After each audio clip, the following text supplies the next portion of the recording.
Hey everybody, welcome back to another episode of Spotlight with Sandalina, and I'm your talk show host, Sandalina Sitar. Today's guest is Pardeep, who was a contestant on the Bachelor franchise, more specifically Michelle Young's season of The Bachelorette. He is also a neuroscientist and a diplomat. Thank you so much for coming on. Oh yeah, we made it. Yeah. Tons of fun. So for the longest time in my life, I used to religiously watch The Bachelor. In my senior year of college, I was watching Michelle Young's season and saw Pardeep's name be listed in the cast before the season started airing. I was really excited to see a South Asian on my TV screen because we know that doesn't happen really often, especially not on that franchise. So I DM'd him and I just let him know that I was really excited to see him on screen and I wished him the best of the luck with the show. And he liked my message, which was really sweet of him. Then the show aired, and my friends and I were cheering him on from my living room, which was really awesome. Then fast forward a few years, now we're in 2024. I'm having the launch party for my talk show, and I had invited a lot of my friends, including South Asian creators and influencers. So I figured I would just reach out to him on a whim and see if he'd be open to attending. To my surprise, he responded, and not just responded, agreed to attend. He brought his brother with him too, which was very sweet. So I met him for the first time over the weekend of my launch party. And he was very kind and very generous to offer up any help possible with the show. So I just asked him point blank if he'd want to come on. I always thought his story was very interesting because, yes, he was on reality TV, but he was the first Indian American on The Bachelor to be given a rose. And outside of that, he's also very intellectually driven as a neuroscientist and a diplomat. So I felt like it was a perfect balance of kind of the different worlds that we talk about on this show. So thanks again for coming on. Oh yeah, tons of fun. Yeah, thank you for having me. Of course, of course. So let's start from the very beginning. Before we get to The Bachelor, let's just get a sense of who you are as a person. So tell me a little bit more about your upbringing. I know you talk about on the show growing up in Brooklyn. So tell us a little bit more about that. Brooklyn is an amazing place. I mean, it's got to be the best place to live in the world. I love think. it. Yeah, because like you get everything. Yeah. I mean, you get folks from every possible background, any kind of food you want. It's easy to get around. You get all four seasons, so you get like 4 different wardrobes, which is awesome too. But probably the best part of living in Brooklyn is like the sort of diversity of people you get to interact with, like growing up. People of like every religious background or racial ethnic background, and the sort of unique intersectional sort of issues that emerge when you put groups of people together who are very, very different. Yeah. And this, I think, helped me to build like a certain type of tolerance when engaging with like new and interesting and diverse communities. Yeah. Whereas like, I don't know, a lot of the rest of the US like isn't like that. Particularly like areas that are not in large metropolitan areas. But on top of that, like Brooklyn has always been, until recently, like just like an affordable place where you can get your education, you can make friends that last forever, and of course, like it's in New York City, which is the greatest city in the world. Yeah, it is. It is, yeah. Brooklyn in the '90s, is an entirely different place than it is now. What was it like? It was like it was just coming out of like an era of New York City that was like busted. Like Okay. a New York City in like the '70s and '80s was like kind of nasty. Like subway cars were like all full of graffiti, and like there was a lot of gang-ridden neighborhoods and a lot of like rundown areas as well. Wow. But throughout the '90s, like there was a lot of like sort of urban sprawl that was emerging from like the city, moving into Okay. Brooklyn. On top of that, like Brooklyn at the time was like a place for a lot of recently arrived immigrants, whereas now it's like a place for recently arrived hipsters, I think. So yeah, so I think That sounds right. yeah, so I think it's changed, but change is always welcome. I think I'm always down for change. I think. I love that. Yeah. So on your Instagram story highlights, you shared a Bachelor Nation intro that the world didn't get to see. And within that, you talk about how your mom and dad are separated and how your mom had to work 3 jobs growing up. So tell me a little bit more about that. I grew up with a single mother in one of the poorest communities in Brooklyn, New York. And the challenge with that is, I mean, my parents separated probably when I was like 2 years old. Okay. And so that was tough because, my mom, she had to raise at the time 2 kids on her own. So she had to work 2 jobs at a time. And also she had to basically work a day job, a night job, plus, take care of the kids. And this was a challenge because like, uh, a typical household would have at least two incomes from a Yeah. mother and a father, time split, of course, between parents as well. Yeah. Uh, and also trying to sort of invest in the future of your children, get them Yeah. an education, get them, resources so they can grow up right. And so we had to really learn how to cut corners, I think, Yeah. every instance we could.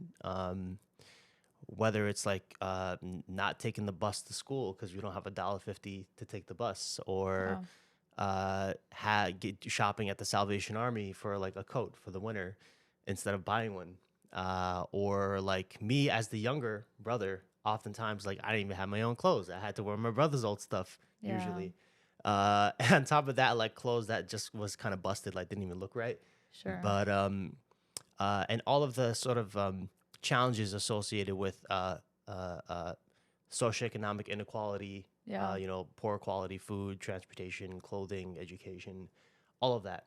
This is why I'm always very keen in supporting sort of inner city kids, because those who could sort of make it out of those environments and still end up becoming great, that's a sort of beauty that I like to see emerge from challenging environments like that. Yeah. Yeah, I mean, my dad wasn't around. I didn't really have an adult conversation with him until I was like 18, pretty much. Oh, wow. Yeah, Okay. So yeah. you reconnected at that point. Did you reach out, or did how did that happen?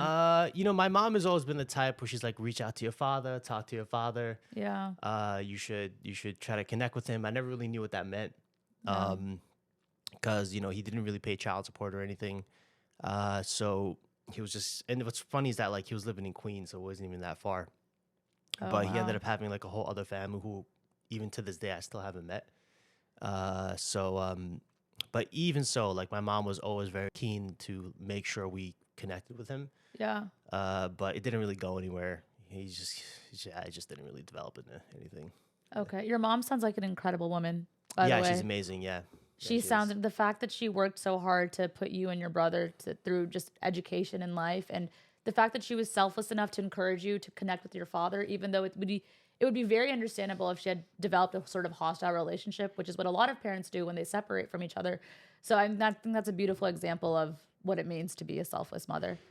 As a child, like you don't really even realize it. Yeah. When you're at the grocery store or you're shopping, or you see your sort of mom is like tired after a day of work, Yeah.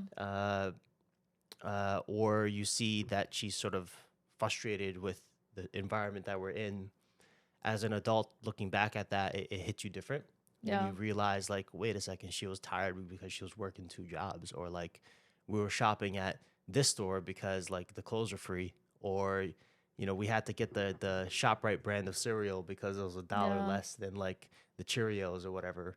And so it hits different as an adult to realize like how you really have to like penny pinch when you're basically running off one income, Yeah. uh, while also simultaneously trying to raise two kids. So Yeah. we had to leverage every opportunity that came our way, whether it was like after school programs, scholarship programs, tutoring programs, anything that was free from the city, Yeah. or social safety net programs. Had to take advantage of that, like food stamps, other sort of housing supplements that came from New York State. We had to take advantage of all of that, Wow. just to kind of like stay afloat. Yeah. So I know you talked about your brother. So are you the older brother or the younger brother? Well, now I'm the middle brother, but at the time I was the younger brother. Yeah. And then your older brother, tell me a little bit more about him. Oh, he's the man. Yeah, he's the man. Like he. I mean, as an elder brother, like he was usually the first to do everything, Yeah. and the first to kind of get everything as well. But he's such a dope person. Like he's of the mentality where he's like, yo, in 5 years, like everyone's gonna be wearing this outfit or listening to this music, or like everyone is gonna be thinking this way or that way, and he's usually always right. Yeah. Like he's a very like future oriented guy. I love that. So he's dope. He's like the dopest person I know. And speaking of your brother, so I know that he was also on a reality TV dating show. He was on Indian Matchmaking. So tell me a little bit more about that. How did that happen? It was all serendipitous, I think. Yeah. Yeah, it just kind of happened. I mean, he let me know one day. He's like, "Hey, bro, I'm gonna be on this show," and I'm like, "All right, man. Good luck with that." You know? So who did it first? Were you on The Bachelorette first, or was he on Indian Matchmaking first? He was on Indian Matchmaking first. All right. Yeah, he was. In Big Brother fashion, he did it first. Yeah. And then you followed? Yeah. Well, you know, it was all unplanned. I mean, it was all coincidence, It was all coincidental. But I did have the pleasure of like, let him go first and figure it out for me. So do have to ask, did you guys like both grow up watching some sort of TV program that influenced this, or was this really just sheer haphazard coincidence?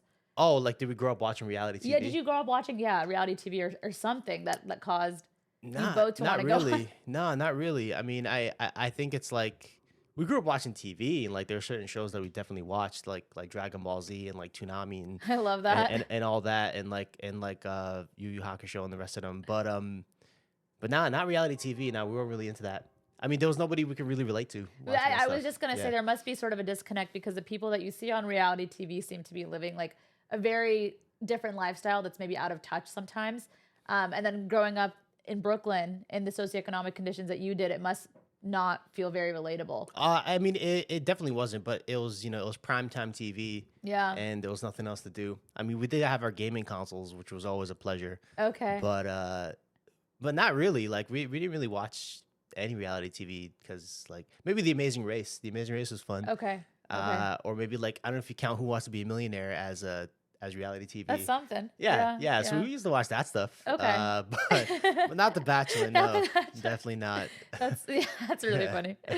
Tell me a little bit more about your ethnic roots. I know that you're Indo-Guyanese, and you also talk about how your grandma immigrated to Brooklyn after being an indentured servant. Yeah. So tell me a little bit more about that story. Stuff that exists from the 1860s or even like later into the early 1900s, like the records of that type of stuff, I don't even know if they exist. So it's all sort of passed down through stories in my family, storytelling. Back in like the 1860s, when slavery was a thing all over the world, at least for the US and the UK at the time, there was like multiple different slave trades between North America and the Caribbean and wherever else. Yeah. The U.S. would do their slave trade out of Africa. The UK would do their slave trade out of India, although they call it indentured servitude. Okay. And so, which is basically, which is like pennies on the dollar for like working 12-hour days to picture gain. But yeah, so my grandparents' parents were part of the British slave trade in the 1860s, where they were moved from somewhere in India, I don't know where, to the Caribbean. My grandfather was from Trinidad and my grandmother was from Guyana, and they grew up in just like dirt poor environments, like, living in huts pretty much. I think there was a time maybe just before the emancipation in the US where the Brits were like, all right, look, you could choose to stay here in this country and we'll give you a little plot of land and then we're leaving. Yeah. Or we'll take you back to your country, which is kind of a weird kind of offer when you're living in a foreign country for 2 years. Absolutely, But they chose to stay and they just tried to build a life there without any sort of meaningful education. But they made it. And so that's where my mom was born. So she was born in Guyana in Georgetown. And so they grew up in that island life, that Caribbean life. And so my mom has like a Caribbean accent. Oh, wow. Yeah.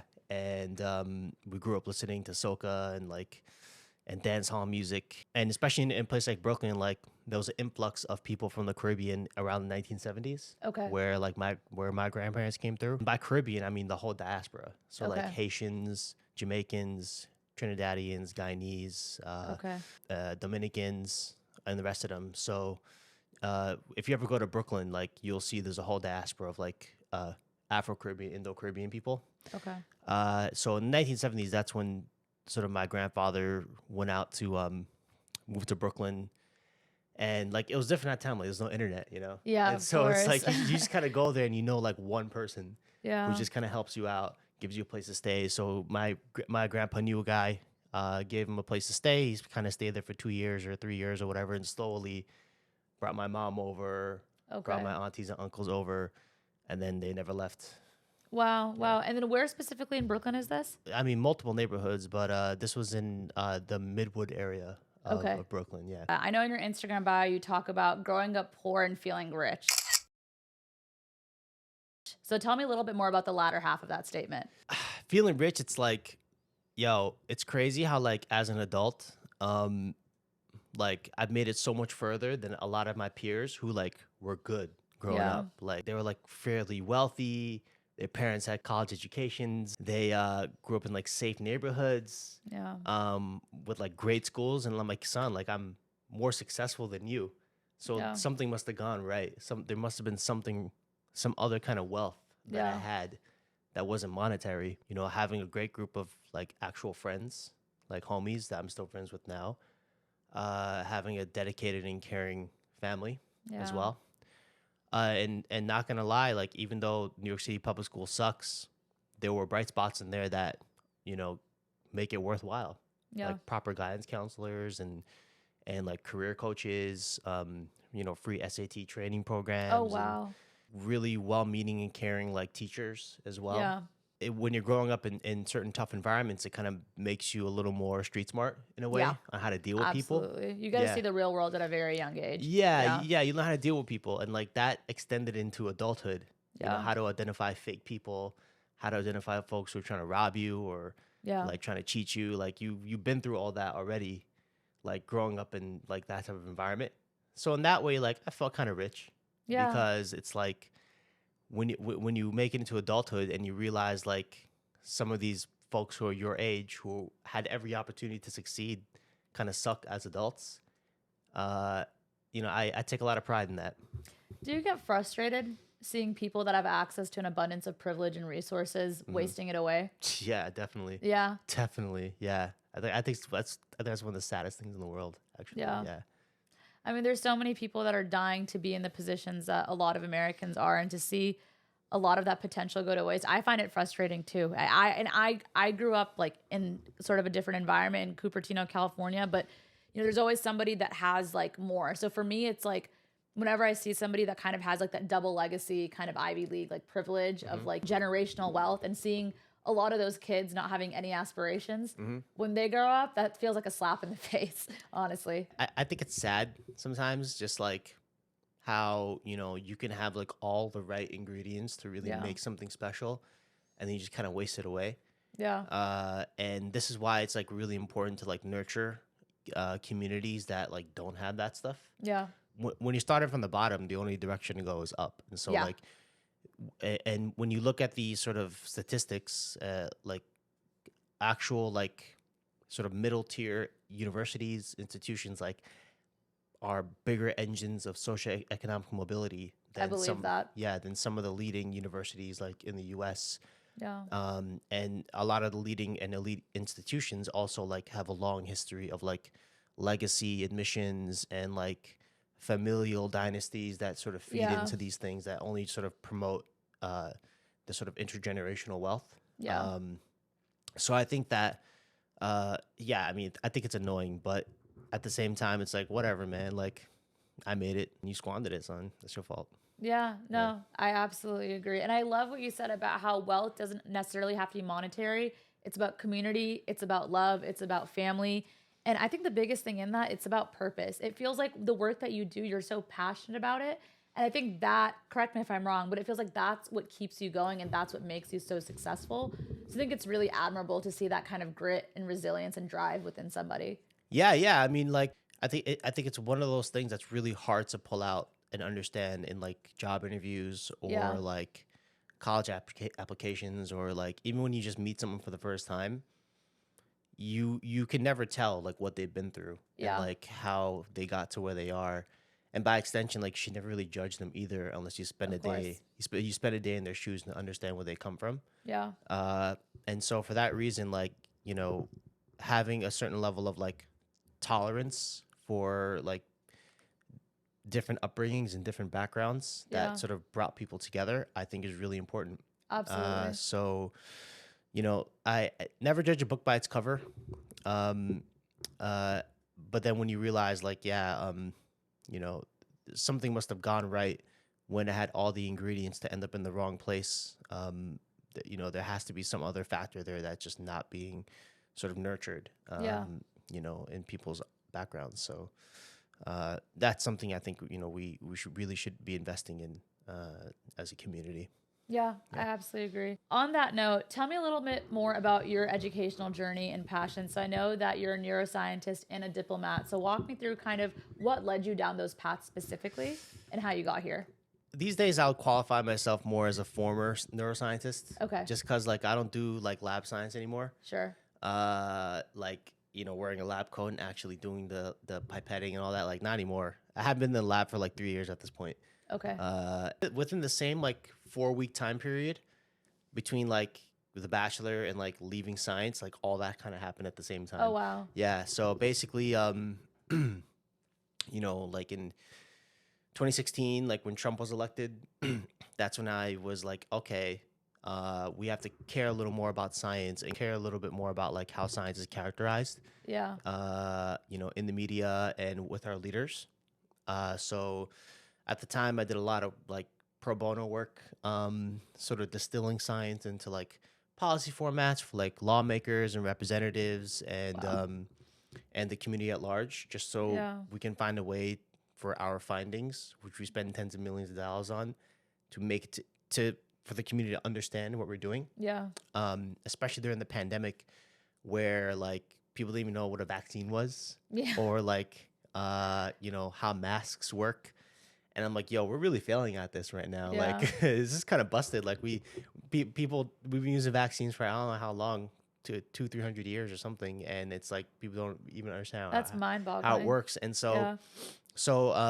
at the time, I did a lot of work on like science communication, like trying to get people to like get tested and think of, and be okay with getting vaccinated, and then that opened up a lot of other discussions related to like disproportionate health outcomes for like communities of color, especially in New York at the time.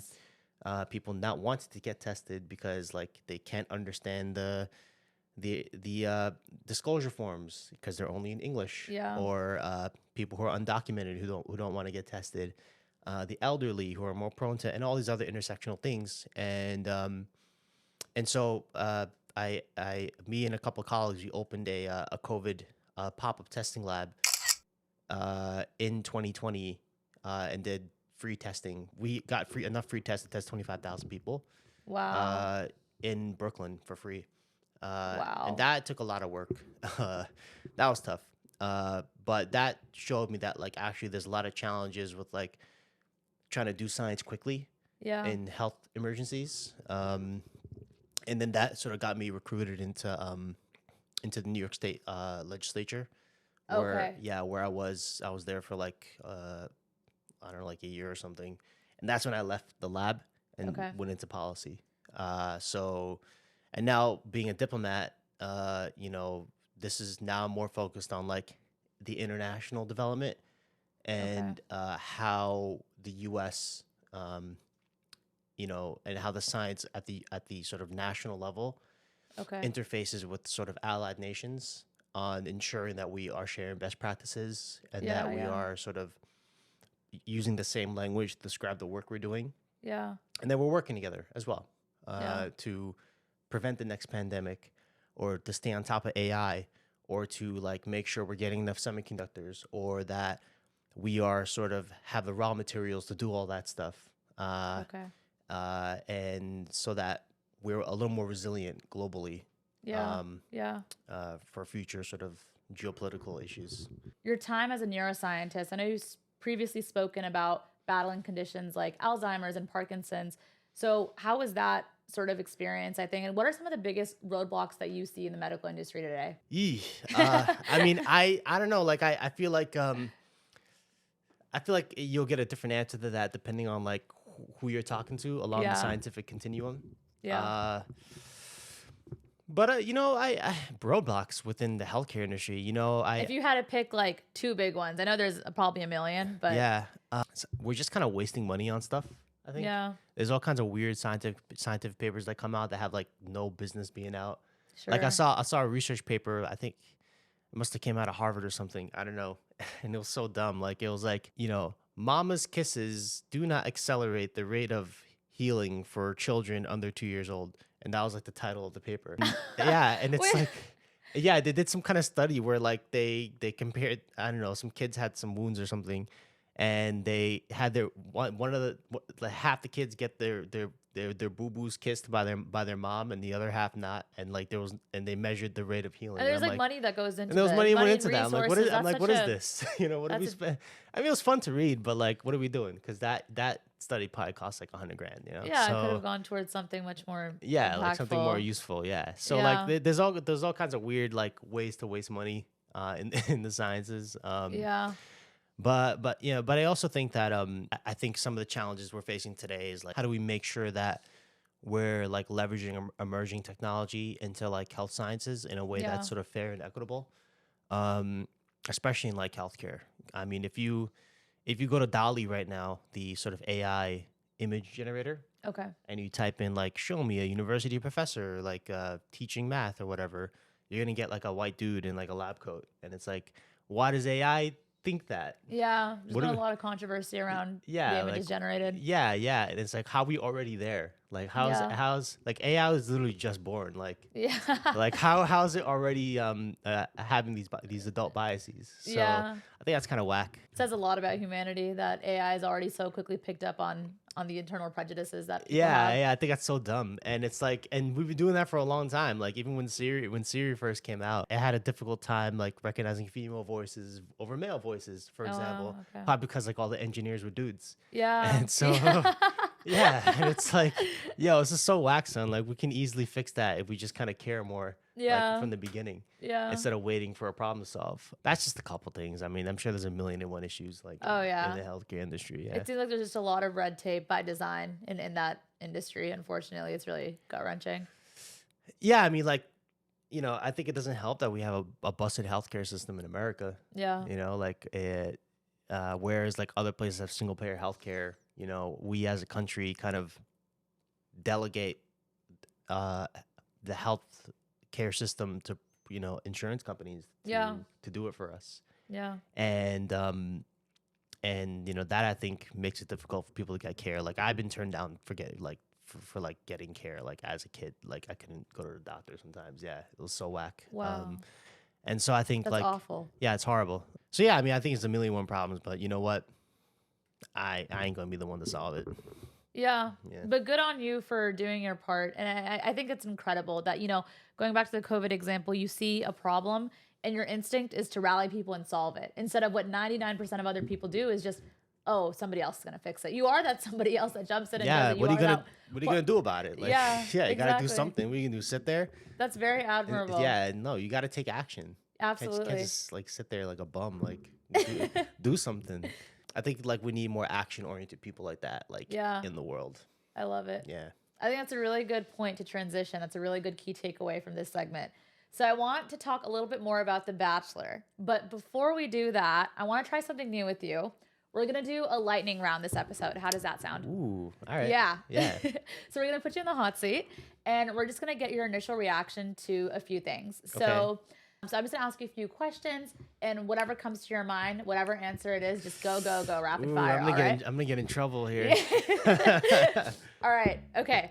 So ready, set, go. Ideal date. I don't know, like delicious ice cream. I don't know. It just comes to my head. Yeah. Okay. No, that's sweet. Deal breakers. If you're just a whack person, like if you got no ambitions, like in life, Yeah. yeah, you suck. How many relationships have you been in? Oh man, not many. Like maybe like 3.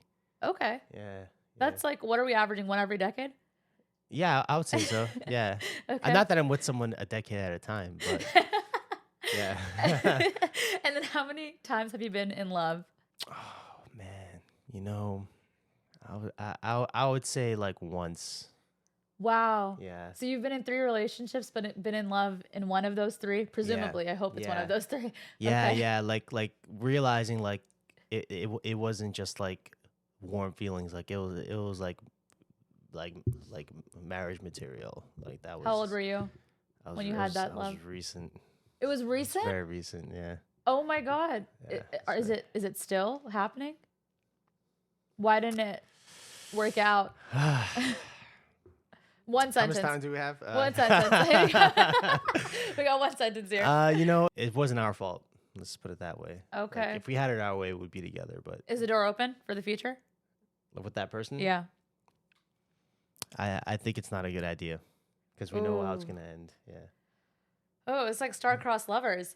Yeah, it's just some bullshit. Like, it's just like her parents like wasn't gonna accept me. Oh, it was one of those situations. Oh my God, that's the worst. I'm so It's sorry. horrible. It's I'm so horrible. sorry. Yeah, and so it's like, I gotta.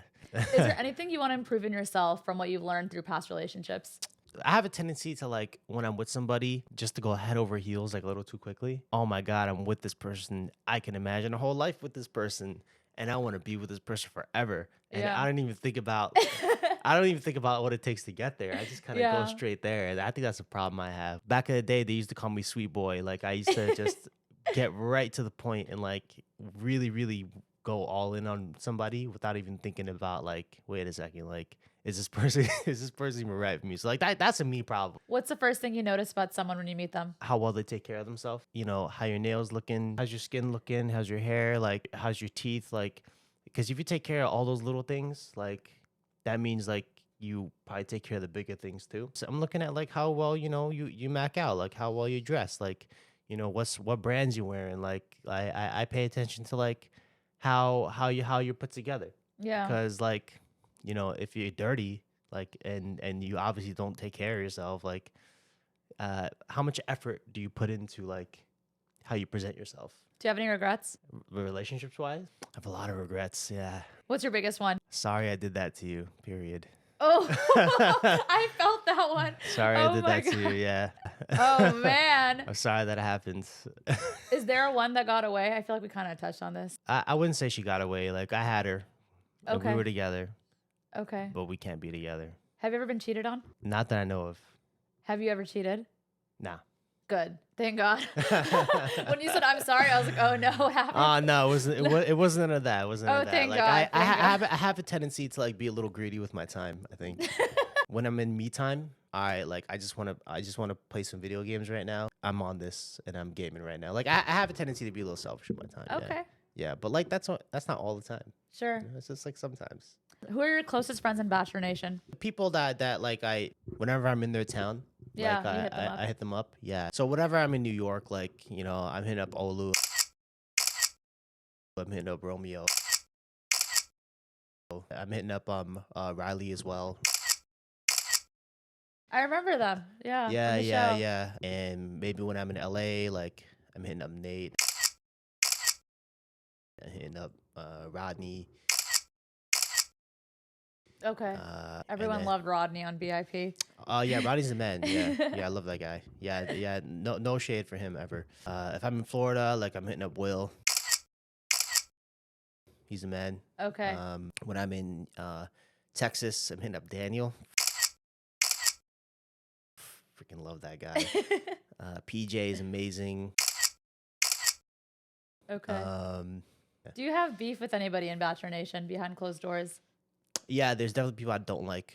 You don't have to say names, but have you had interactions that make it clear that you don't like them or that it's mutually? 100%. Yeah, like that's what's crazy is like when you're in that environment, like you're dealing with jerk offs, like you're dealing with actual douchebags, and like you got to learn how to deal with people like that, and you better come in ready to deal with that because like there are actual idiots who are on that who are on the show. Yeah. Both men and women. Yeah, I'm sure.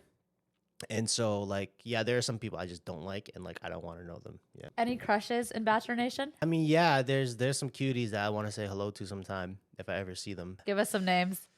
Probably my number one crush. She knows who she is. Marique. 100%. Vanessa from Zach's season. I never met her, but I think she's really beautiful. Sally's hot. Sally's from Clayton season. Brianna's amazing. Brianna's from Zach's season. I think Kelsey from Joey season. I think she's really pretty. I mean, yeah, like they're all just delightful. Okay. I would love to take them for ice cream one day. For ice cream, there we go. You can go get ice cream with them. Yeah, 100%. So you're watching the season of The Bachelor. What do you think of Joey as a Bachelor? You know, I actually haven't been watching it as much. I've been watching it for my crushes, but once they're eliminated, I'm like, I don't need this anymore. That's awesome. Yeah, but I'm not really. I mean, it's kind of exhausting to keep up with it. Like sometimes, like because like well, you can't enter that thing like midway through because like you will have no idea commit from day one. Yeah, you gotta commit. So I'm like, once I miss like I watched like maybe the first episode or something. Yeah. Go to one of the watch parties, but other than that, it's like man, it's exhausting. We're gonna do rapid fire 1-word reactions for this segment. I'm just going to say a word or a name, and you're just going to say the first thing that comes to your mind, okay? Okay. Ready, set, go. Donald Trump. Biden. Hey. Israel. Oh, man. Genocide. Damn it. Palestinians. Feel bad for them. Gaza. Getting bombed out. Which way are you voting this year? I'll vote for Biden, yeah. And as opposed to the alternative, like... Yeah, it's a lesser of two evils. Back to the 1-word reactions. That was my bad. Love. It's real. Marriage. One day. Roses. They smell good. Michelle Young. Delightful. Yeah, no shade on her. Though she's living her own life at this point. Okay. Men Tell All. Battle scars. Chris Harrison. Old news. Oh, I like that one. Integrity. Very important. Indian matchmaking. Ugh. Oh, really? Ugh. Oh my God. Okay, Yeah. cool. Let's switch to The Bachelor. So why did you go on the show? I mean, like, look, I was just turning 30 at the time. I'm Yeah. like, all right, well, you know, if there's a time if there's a place to think about marriage, like, I guess it's gonna be The Bachelor. Okay. And I'm like, all right, well, let's go meet this girl and see where it goes, and you know, maybe I'll have a ring on it by the end of it. And so it was just like my Experience, yeah, it was like Find love. yeah, well, yeah, it was like all right, well, you know, I was in the mode in my life where I'm like, all right, well, time to think about putting a ring on it. Yeah. And I'm like, all right, well, this seems like the opportunity to do it. Did you watch the previous season of The Bachelor that she was on? Just the episode she was on, yeah. Okay. Oh, so you had the hots for Michelle Young before you went on her season. I mean, I knew she was gonna be the Bachelorette. Yeah. Okay. Yeah, I knew she was. Yeah. Okay. There was no secret at the time. Okay. Yeah. And she was a teacher at the time, so that was really nice too. Yeah, that like was cute. nurturing Yeah, and- but no one really does their same job they had before the show. They kind of just move on to other things after. that makes Like sense. grocery store Joe doesn't do groceries anymore. No, he definitely does Yeah, not do no. groceries anymore. Not at all.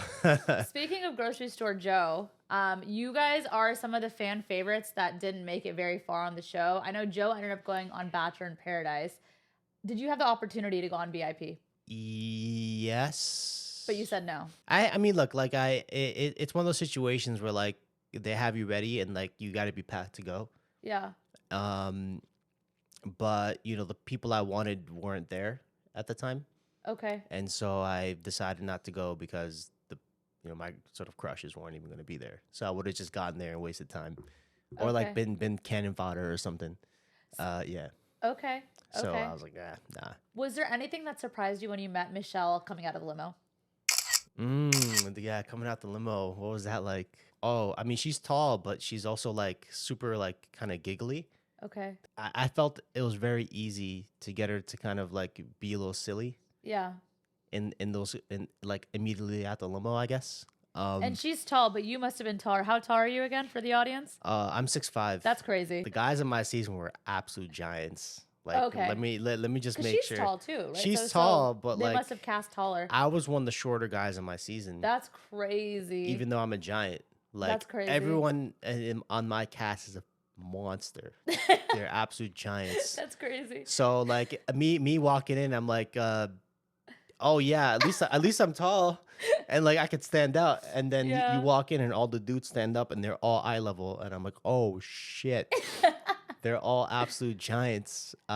So they're giants, but also like I think my season had the tallest guys ever. So No, yeah, we proud because of they that. had probably one of the tallest, if not the tallest bachelorette that's been on the show, I would guess. And probably like the tallest person ever, who's Nate, who's an absolute Yeah, giant. how as tall well. is Nate? I'm not sure. I think he's at least 6'7". That's nuts. Yeah. Wow. But yeah, they're all absolute giants. And then tell me a little bit more about the behind the scenes of filming. So there's a lot of rumors, right, that they don't feed you very well, that they kind of pack you into these bunk beds, which I know you weren't filming in the mansion, so it might have been a little bit different, but there's an abundance of alcohol and a shortage of food. So tell us a little bit more. No, I think they fed us well. Oh, really? Yeah, they fed us well. We had like catered food. You're still under contract, right? I mean, like, we're just talking about food, you know. It's like, what are they gonna do? Be like, hey, you can't talk about food. Nah, like, the food was great. You had 3 meals a day. Okay, maybe you guys had a nice season because you weren't at the actual mansion, but there's like horror stories of especially the girls saying they like didn't have like an abundance of food and it was just like nonstop champagne. Oh yeah, you're drunk all the time. Yeah, Yeah. you're drunk 24/7. Okay. by design. Yeah. But no, we're fed. I mean, because we were at a resort, so like we had Yeah, like you had it a little. we had good digs. Like we had Yeah. actual beds Yeah. and like real like catered environments. So I think that was dope. But yeah, you're drunk all the time, and you know, pretty much a drink is always like in arm's reach. What happens if you say no to drinking? If you just don't drink or something? Well, actually, like for my season, I didn't drink. I barely drink actually. Like Oh, nice. I didn't drink the first night, Okay. at all. That's smart. I don't know. In hindsight, I think I should have. Really? Do you think it would have made you go out of your way Yeah. to talk to Michelle? Because you made it to week 2, I think. Yeah, You yeah, got eliminated at the end of week 2? yeah, Okay. yeah. But I think I should have like just kind of loosened up a little bit. Yeah, I was a Sure. little too serious the first night. I gotta chill. You know, I need to chill out. Like I took it way too seriously, honestly, the first night. So I think I should have loosened up a little bit. I think, yeah. Everybody can agree that you got sent home far too early. My friends and I were very sad, and so was all of the internet. That was Sorry really about that. disappointing. Yeah. No, it's not. It's not your fault. They should have kept you around just for a little bit longer. We wanted to see more of your personality on screen. You know, there's all kinds of weird stuff, weird reasons why people don't make it far or do make it far. I mean, there's you know, it's never as straightforward as you think. There's always something else going on. Yeah, some other reason, you know, or some other thing. Like there have been instances where like not my season, but like people's families would just show up and just pull them out and like take them home. Oh my God. Yeah, yeah. Or like instances where people get sick or like they have to Sure. leave or like or producers don't like you and they just send you home. Yeah. So there's all kinds of things. Yeah. You might not have known it at the time, but how did it feel being the first Indian American to get a rose on the franchise? I don't know. It was bittersweet, I think, Okay. because like I mean it's cool, like yeah, like I get to spend more time with the girl and everything, and that's all right. But but in hindsight, I think I shouldn't have put too much pressure on it Yeah. because like I should be there and I should have just been a little more selfish and focused more on myself than like Sure. how I would be perceived by the Indian community or communities at large. Yeah. Because but in the same breath, like I don't have the personality to kind of do that. Being like one of the only few Indian men to ever be on that show. Yeah. So because I know like I don't want to be the one responsible for creating like weird stereotypes about brown men. Of course. If I would act a certain way or whatever. And so like I had to be hyper cognizant of that. But in hindsight, I'm like, you know what? Like I really shouldn't have cared as much because I had fun anyway. Yeah. But I also think that that like we as a community, like we don't really, I think we have our own problems in like being confident on television and like actually going out there and like being a little different and like Yeah. trying to like engage off the grid. Absolutely. So I think so I mean I think it's cool. I was proud, but I think I put a little too much pressure on. I should have just relaxed a little more. As the only Indian American in the house, and again, the first Indian American to get a rose on the Bachelor franchise, did you ever feel like you were the token contestant? I mean it's a complicated answer because like it's almost like because when you're there, you know, you don't have your phones. Yeah. You don't know what time it is. You know what day it is. You just kind of like eventually become a character Yeah. slowly because there's nothing else to do except like talk and be drunk and shit. Yeah. So I didn't really feel like a token, but I did feel myself slowly transforming into like some kind of character, like some kind of sort of what do you call it? Trope of sorts. Yeah. Yeah. Because like there's almost like a tendency to like fit a certain role when Yeah. you're there for that long, whether it's like the villain or the jock or the hero or Sure. whatever. And so I didn't feel like the token. Good. But it's more like there's just not a lot of brown men on the show, and there's all kinds of reasons I think why. But definitely not a token, no. And it was a unique sort of casting decision because like the casting directors at the time were like very keen on like diversifying. Yeah. But that was then. That makes sense. And I think it's interesting because you were very proud of your heritage and your ethnicity. Yeah. There have been members that have been cast on the show that have South Asian infused roots and ethnicities that don't really shine light on it. And there are some people that do come on, but maybe sometimes try to whitewash themselves a little bit and not really bring it up. You were very proud of your heritage. Yeah. I think that was very refreshing for somebody like me. I've been watching The Bachelor since Sean Lowe's season. That's when I was in middle school. Oh, right? snap. So there just has not been much representation. And whenever there is, I almost cringe because I can see them kind of having this identity crisis and not really being able to talk about it or hide it. And you were the first person I felt, oh, he's so proud to be who he is. He's comfortable in his own skin. And I could feel that through the screen as a viewer. I really could. Yeah, be proud of where you're from. Yeah. Yeah, why would you don't change your name, don't hide it. Like don't like try to like be proud of like your culture, your heritage, your name. Yeah. Like why would you try to like blend yourself in a way to make yourself fit into like the conversation? Like be proud of where you come from. Like Indian fashion is dope. Indian fashion is the nicest fashion around. Indian food is delicious. Yeah. I mean like I think that there's a long history of like people sort of kind of colonizing themselves in a way to sort of bleach their sort of to sort of whitewash themselves in a way to fit in. I think it happens all the time in our community, honestly. Yeah. But it's sad to see. It hurts to it's see, gross. actually. Yeah, it's super gross. Yeah. But I mean, that's why we sort of Indian Americans in America are like the highest income earners in the country. And like we have like one Indian person in Congress, no Supreme Court justices, and like a really couple wacky presidential candidates. Like, what is this shit? This is so whack. Like, what are we doing? So I think, but like that's like some other existential issue as a community that like, I don't get paid enough to fix. Honestly, I don't. Yeah. So, but be proud of where you come from, man. Like, let it shine. Be happy for it. And on that note, the night that you got sent home, you were wearing a very nice outfit. Now, there's been some controversy on the internet on whether it was a Nehru top or if it was a bandgala or a kurta. So it was a beautiful outfit. What exactly would you call it?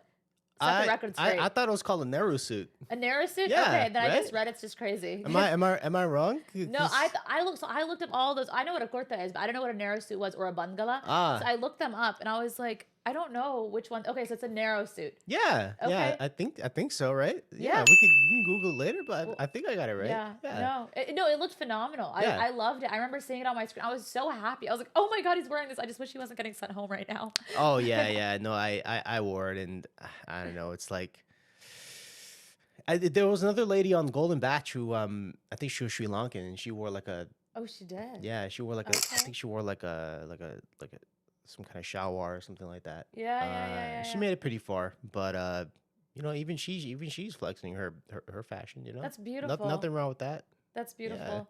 Yeah. Yeah. And do you have a message to any of the South Asian viewers of The Bachelor?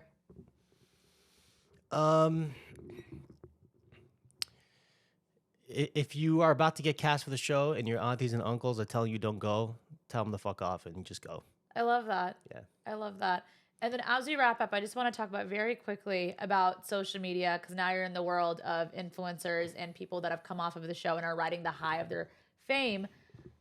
Do you get frustrated seeing people around you have a platform and a voice and not use it for good? And more specifically, I want to point towards the fact that as to my knowledge, you're the only member of Bachelor Nation that's spoken up about the genocide. So I want to touch a little bit more on that. I wouldn't know how to define genocide necessarily. Even the international community is unclear on how to define that. I think that when you have a big enough platform, you have a lot to lose if you get it wrong. And those people who maybe have 100,000 followers plus probably have a lot to lose if they come out supporting one side or another. But I think it's a complicated issue that needs a complicated solution.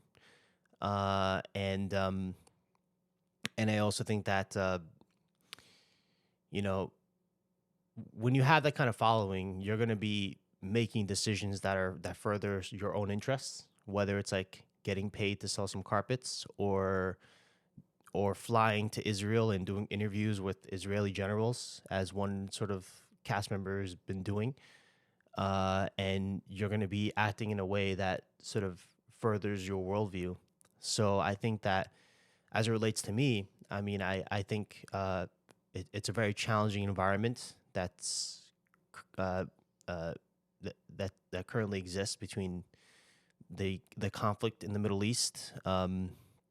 But I also think that you can't be using the world's most advanced weapons to blow up children. That I think is not a good idea.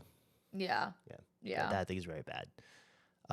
And you can't be just indiscriminately blowing up people. Though of course the sort of that in the same breath as October 7th attack was horrible and unjustified. Don't use cruise missiles to blow up kids. Yeah, don't do that. I think is a bad idea. Yeah. Thank you so much for coming on. Any parting words to our audience? Yo, be happy. Just be happy and do what you want and stop listening to naysayers. I love that. Yeah. And that's all for today. Thank you all so much for tuning in. Come back next Sunday for the next episode. And in the meantime, I'm your host, Sandalina, signing off. It's good you got a whole setup, a proper studio-esque, Exactly. environment. Studio in a studio, literally.